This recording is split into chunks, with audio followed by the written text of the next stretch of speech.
Devinez les amis, quelle vedette était l'invité de l'émission de Michel Drucker, Vivement Dimanche, hier après-midi? Oui, inutile de ricaner sous cape, je regarde Michel Drucker le dimanche après-midi, j'assume. En période de canicule, c'est extrêmement rafraîchissant et instructif aussi. Car figurez-vous que la vedette invitée donc hier n'était autre que David Pujadas, le présentateur du 20h de la chaîne. Invité parce que, je cite Drucker, il porte haut les couleurs de l'information sur France 2. Enfin, bon, bref, vous conviendrez que c'est une bonne raison. Hein. Quand tu portes haut les couleurs de l'information, tu mérites d'être invité chez Drucker. En tout cas, ça a donné lieu à une émission très étonnante, presque étrange. L'animateur Frédéric Lopez est venu sur le plateau expliquer que David était un ami formidable, toujours présent dans les moments difficiles, mais qu'il ne l'inviterait pas dans son émission Rendez-vous en Terre Inconnue parce qu'il a tellement le journalisme chevillé au gilet multipoche qu'il risquait de passer son temps à interviewer les pygmées ou à enquêter sur la rude condition des Inuits. Lopez a ensuite laissé la place au jeune éditorialiste qui vient d'être embauché par RTL, Olivier Mazerolle, qui a révélé que s'il avait recruté David pour présenter le 20h de France 2, c'était parce que David était le meilleur, et il a raconté que David avait été applaudi par la rédaction de France 2 pour sa présentation des attentats du 11 septembre. Et David lui a répondu en substance que s'il était aussi bon, c'était beaucoup grâce à lui et à ses bons conseils. Ce à quoi Olivier Mazerolle lui a rétorqué « Mais tu plaisantes, c'est toi qui es bon tout seul ».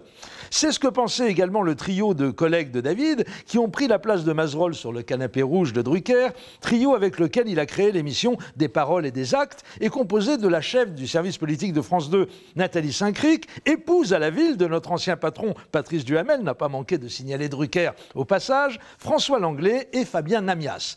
Nathalie a expliqué que David était parfois un peu directif, avec un vrai sens de l'autorité, mais qu'au final, on se rendait généralement compte que c'était lui qui avait raison. David a esquissé un petit sourire, mais n'a pas protesté.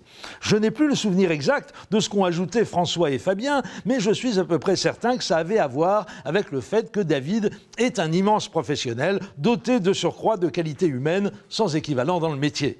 Mais mon moment préféré, comme dirait une consoeur de Paris Match, a été le témoignage poignant de ce chef d'entreprise français rescapé d'une des tours du World Trade Center, qui nous a raconté que s'il avait réussi à surmonter cette épreuve, c'était beaucoup grâce aux questions extrêmement sensibles que lui avait posées David en l'interviewant quelques jours après le drame. Oui, sensible, c'est bien l'adjectif qu'il a utilisé.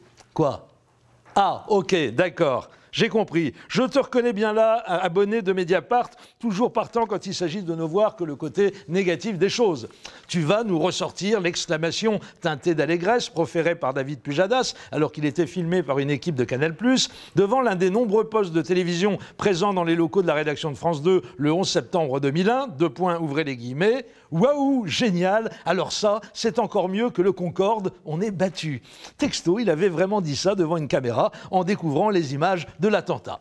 C'est vrai que raconter comme ça peut donner à penser que David a une curieuse conception de son métier de journaliste. On peut même se demander dans la foulée s'il a exécuté un numéro de claquette le jour de l'explosion de la centrale de Fukushima ou s'il a fait péter le champagne devant les images de l'attentat de Charlie Hebdo. Eh bien, je t'arrête tout de suite, cher abonné pisse-vinaigre.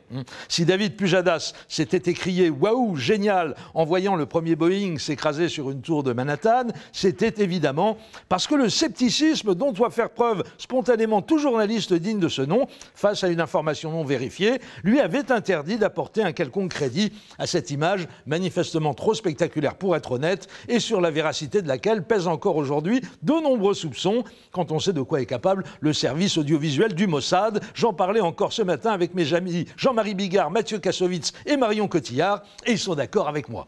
Allez, vive Michel Drucker, vive le journalisme sensible et surtout, vive la vacance. Et si vous allez les passer en Grèce comme moi, parce que c'est un pays génial et que vous emmerdez Christine Lagarde, pensez à prendre du liquide avec vous. Ciao.